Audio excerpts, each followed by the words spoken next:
Friends, ఇప్పుడే అందిన వార్త.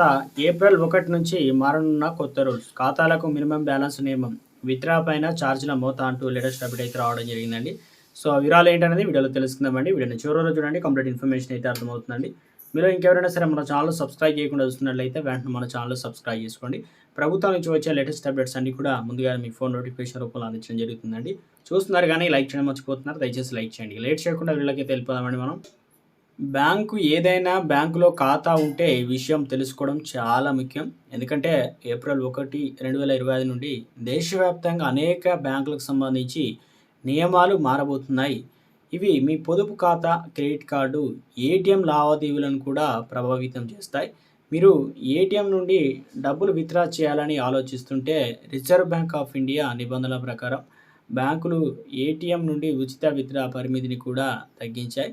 ఇప్పుడు కస్టమర్లు ఇతర బ్యాంకులకు ఏటీఎంల నుండి నెలలో 3 సార్లు మాత్రమే ఉచితంగా డబ్బును అనేది తీసుకోవడానికి అనుమతి అయితే ఉంటుంది. దీని తర్వాత మీరు ప్రతి లావాదేవీకి రూ. 20 నుండి రూ. 25 అదనపు రుసుము అయితే చెల్లించాలి. అంటే మీరు ఒక నెలలో 3 సార్ల కంటే ఎక్కువ సార్లు వేరే బ్యాంక్ ఏటీఎం నుండి డబ్బు కనుక తీసుకుంటే ప్రతిసారి మీ రుసుము అనేది చెల్లించాల్సి అయితే ఉంటుంది. మీరు ప్రతి లావాదేవీలకి రూ. 7 అయితే చెల్లించాలి. ప్రస్తుతం మీరు నగదు తీసుకోవాలనుకుంటే రూ. 17 ఛార్జ్ చెల్లించాలి. ఇప్పుడు రూ. 19కు పెరిగింది. ఇది కాకుండా మినీ స్టేట్మెంట్, బ్యాలెన్స్ చెక్ చేయడం వంటి ఆర్థిక లావాదేవీలు ప్రస్తుతం రూ. 6 ఛార్జ్ అయితే విధించబడుతుంది.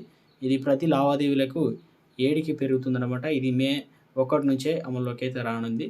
డిజిటల్ బ్యాంకింగ్లో బ్యాంకులు కొత్త ఫీచర్, అంటే ఇప్పటికే డిజిటల్ బ్యాంకింగ్ ప్రోత్సహించడానికి బ్యాంకులు వినియోగదారుల కోసం నిరంతరం అనేక ఫీచర్లను అయితే జోడిస్తున్నాయి.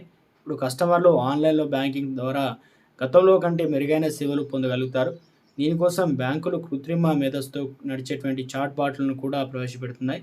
ఇది వినియోగదారులకు సహాయపడుతుంది. దీంతో పాటు డిజిటల్ లావాదేవీలకు సంబంధించి సురక్షితంగా ఉంచడానికి 2 కారకాల బయోమెట్రిక్ ధృవీకరణ వంటి ఫీచర్లు కూడా ప్రవేశపెట్టారు.